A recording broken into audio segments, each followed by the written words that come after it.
लोकशाहीत पक्षापेक्षा राष्ट्र सर्वात श्रेष्ठ असते। कोणत्याही पक्षाचा समर्थक असणे हा लोकशाहीतील अधिकार आहे।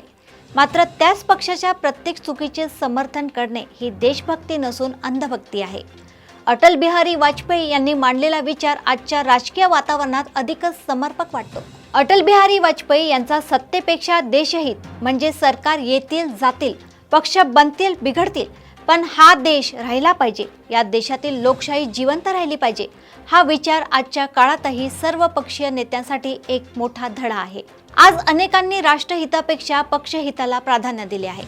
भ्रष्टाचार असो, प्रशासनातील अपयश असो, जनतेच्या प्रश्नांकडे दुर्लक्ष असो किंवा लोकशाही संस्थांवर होणारे आघात असोत, आपला पक्ष सत्तेत असेल तर सर्व काही योग्य, विरोधक सत्तेत असतील तर सर्व काही चुकीचे, अशी धोकादायक मानसिकता वाढताना दिसते।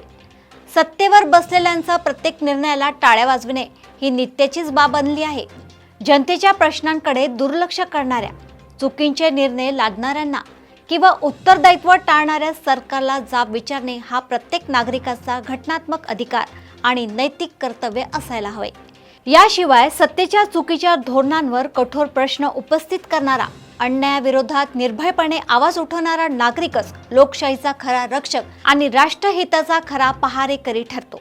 आज समाजात विचारांपेक्षा व्यक्तिपूजा आणि पक्षभक्तीचे विष पसरत आहे। सोशल मीडियावर तथ्यांपेक्षा प्रचाराला महत्त्व दिले जात आहे। देशहित, संविधानाचा सन्मान आणि लोकशाही मूल्यांप्रती निष्ठा ही प्रत्येक भारतीयाची सर्वोच्च जबाबदारी आहे।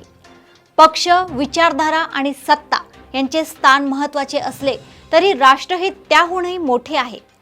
पक्ष बदलतात, सरकार बदलतात, पण भारताचे राष्ट्र स्वरूप, लोकशाही आणि संविधानाची प्रतिष्ठा कायम अबाधित राहिली पाहिजे। अशाच घडामोडी अपडेट सोबत पुन्हा भेटूया देशोन्नती संपादकीयमध्ये। तोपर्यंत बघत राहा देशोन्नती। नमस्कार।